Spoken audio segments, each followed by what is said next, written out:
If Sunday night dread already feels like the start of Monday morning's going to school battle, this video is for you. Maybe your child starts complaining that their stomach hurts, the tears come, sleep gets harder, and by Monday morning, getting out the door feels nearly impossible. Then you pull into the school parking lot and everything falls apart. You've probably heard that it's anxiety, that it's a phase, or that you just need to be firm and make them walk through those doors. But when your child genuinely cannot get into the classroom, there may be a much bigger story happening beneath the behavior. For many kids struggling with school refusal, this isn't simply about not wanting to go to school. Their nervous system may be so overwhelmed by the stress that it begins responding to the school environment as an overwhelming stressor. We want to help you understand why that happens, what the autonomic nervous system and the vagus nerve have to do with the symptoms you're seeing, and why the story may have started long before the school struggles ever showed up. School refusal is estimated to affect about 2 to 5% of school-aged children. Now, many of these kids genuinely want to attend school. They want to see their friends, they want to participate in class, and do what they know they're supposed to do. But when it's time to actually walk through those doors, their body seems to take over. We see families come into our office with this pattern all the time. Their child has Sunday night anxiety, morning stomach aches, tears before school, a panic in the parking lot. Many parents have already tried counseling, school accommodations, different routines, and sometimes medication, yet they still feel like something is missing. When we start looking at the child's entire history, we often discover that the signs did not actually begin with school.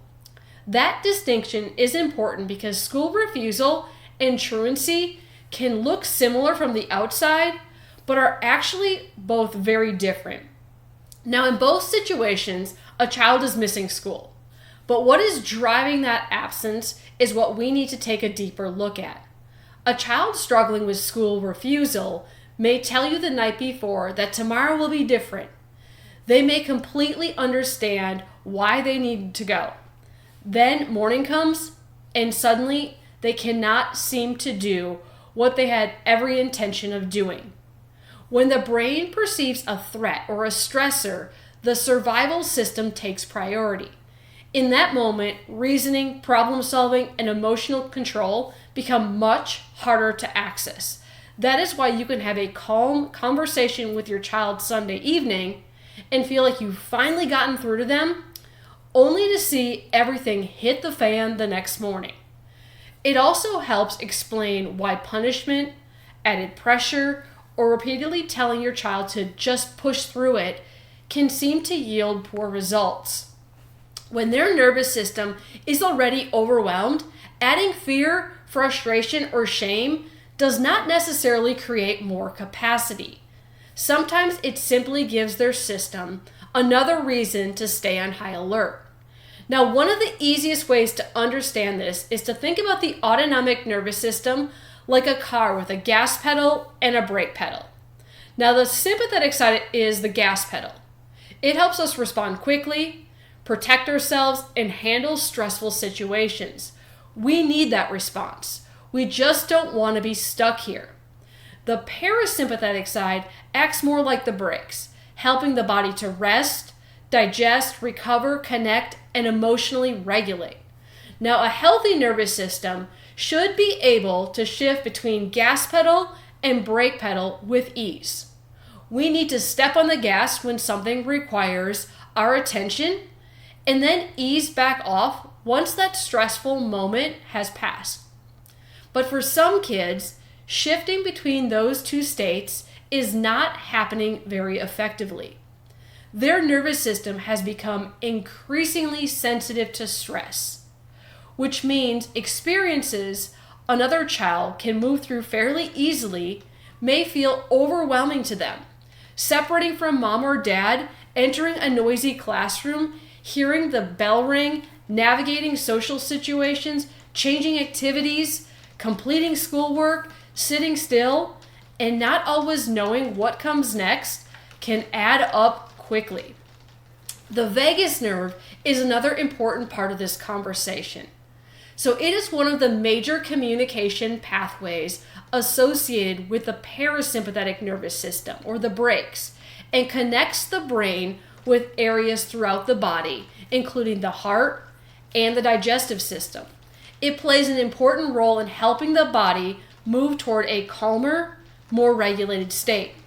Now that connection helps explain why stress in children does not always sound like, "Mom, I'm anxious about school." Sometimes it looks like a stomach ache every single morning. It might be nausea on the way to school, repeated trips to the bathroom, a racing heart, crying, shutting down, or becoming incredibly reactive over something that seems really small. The brain and the gut are constantly communicating, so physical and emotional symptoms often show up together when a child's stress response ramps up.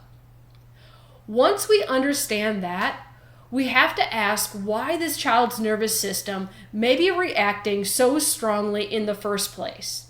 That is where we begin looking at what we call the perfect storm. Now, for many families, the story did not begin the day your child refused to walk into school. When we go back through their history, parents often begin connecting dots they never thought were related. Pregnancy may have carried a significant amount of stress, or birth may have been long, difficult, highly assisted, or ended up in an unexpected C-section. Infancy may have included reflux and colic, feeding challenges, sleep struggles, or a baby who had a very difficult time settling. As that child grew, maybe there were repeated ear infections, rounds of antibiotics, sensory sensitivities, intense emotional reactions, continued sleep struggles, or difficulty with transitions.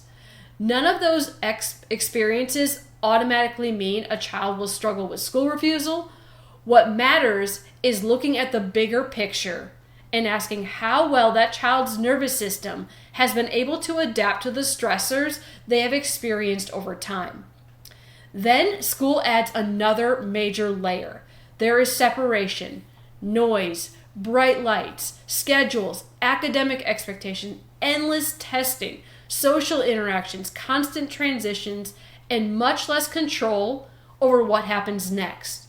Eventually, a child has been compensating for a long time may simply reach the edge of their capacity. What looks like a behavior problem from the outside may be a nervous system struggling to keep up with everything being asked of it.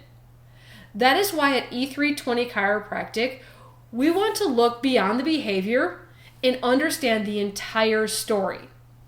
One of the tools we use is our neurological insight scans, which gives us additional information about patterns in nervous system function and adaptability. Heart rate variability, or HRV, helps us look at the balance and the resilience of the autonomic nervous system. Surface EMG evaluates efficiency of the brain and body communication, and our thermal scan measures how the autonomic nervous system is functioning.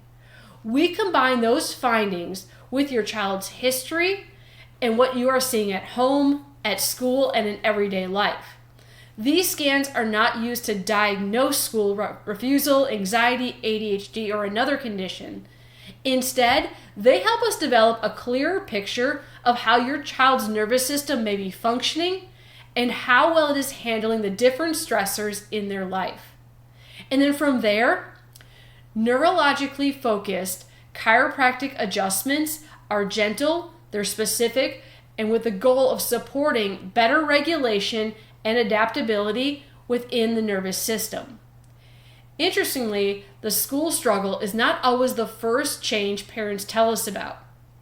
Sometimes they notice that their child begins sleeping better, digestion becomes more consistent, or mornings feel a little less intense. Maybe their child recovers from a meltdown more quickly or moves through transitions with less overwhelm. Those changes matter because the goal is not to simply force a child through the school doors. We want to support their ability to handle stress, recover from it, and have more capacity for the demands of everyday life. When a child has more capacity on the inside, what we are asking them to do on the outside begin to feel much more manageable. So if your child has been struggling with school refusal, there may be much more to their story than what you're seeing on the surface. When a nervous system has spent a long time in a heightened stress response, it can become more reactive and have a harder time adapting. The encouraging part is that the nervous system is designed to learn, to change, and to adapt. The first step is understanding what your child's nervous system is actually doing instead of focusing only on the behavior you are trying to stop. That means taking the time to hear their whole story, look for patterns, and understand why everyday demands may feel so much harder for their nervous system. That is exactly what we do at E320 Chiropractic. Our team takes the time to hear your child's full history. We use our neurological insight scans to evaluate nervous system function and help you better understand those findings, what they actually mean for your child. If you've been watching your child struggle every Sunday night, every Monday morning, or every time you pull into the school parking lot and you feel like you are out of answers, we would love to sit down with your family and take a deeper look. Your child is so much more than their hardest moments at school, and understanding what their nervous system may be trying to tell you can be an important next step. We would love to connect with you. Send us a message, give us a call, or you can schedule a consult from our website, and let's have a great 2026-27 school year.